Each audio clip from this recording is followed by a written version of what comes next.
আসসালামু আলাইকুম, কেমন আছেন সবাই? আপনাদের মাঝে চলে আসলাম আমি সম্পূর্ণ একটা নতুন ভিডিও নিয়ে।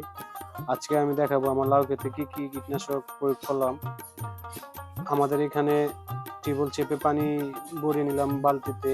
এখন আমি আমার যেই ট্যাঙ্কিটা আছে বিষ দিই, সেই বিষের ট্যাঙ্কিতে 20 লিটার পানি ধরে সেখানে প্রথমে কিছু পানি ঢেলে নিব।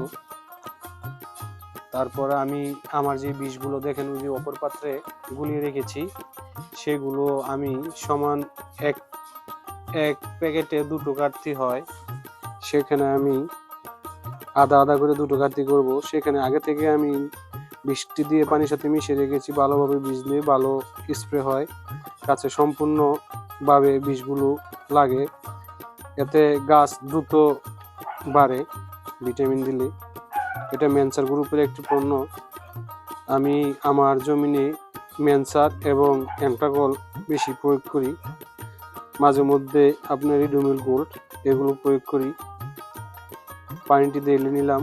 এখন আমি আমার যে ছাঁকনি ছিল, ছাঁকনিতে কিছু ময়লা আটকেছে, সেই ময়লাগুলো যদি ভিতরে যায় তাহলে আমার মোটরের সমস্যা হতে পারে, মেশিনটি নষ্ট হওয়ার সম্ভাবনা থাকে, তাই পরিষ্কার করে নিলাম।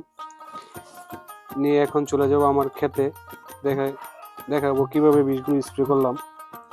চলেন এবার যাব ক্ষেতে।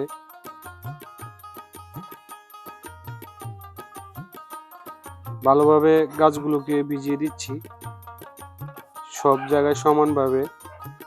দেখেন লাউর শাখাগুলো বাইরে চলে আসছে, সেগুলো মাচায় দিয়ে দিচ্ছি। ছোট ছোট লাউয়ের কড়াগুলো বা জালিগুলো উপরে আছে সেগুলো নিচে ঝুলিয়ে দিচ্ছি, এতে লাউ তাড়াতাড়ি দ্রুত বড় হয়। উপরে থাকলে লাউগুলো নষ্ট হওয়ার সম্ভাবনা থাকে। দেখুন শাখাগুলো অনেকই ঝুলে আছে, এগুলো উপরে দিয়ে দিচ্ছি। এগুলোতে অনেক ছোট ছোট জালি আছে, সেই জালিগুলো সুন্দর করে রাখছি মাচার মধ্যে, না হলে জালিগুলো নষ্ট হয়ে যেতে পারে, আমার লস হবে অনেক।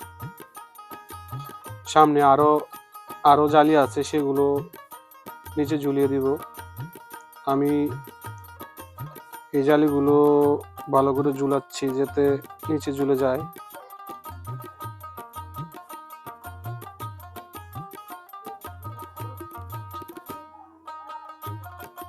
দেখুন কুয়াশার মতো বিষ বের হচ্ছে মেশিন দিয়ে, খুব সুন্দরভাবে পুরোটো খেতে দিয়ে দিচ্ছি জমিতে।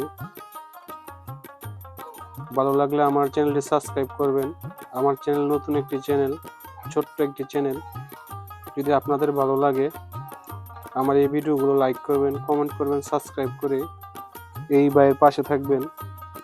ধন্যবাদ সকলকে। দেখুন আমার পুরো ভিডিওটি। আসসালামু আলাইকুম ওয়া রাহমাতুল্লাহি ওয়া বারাকাতুহু।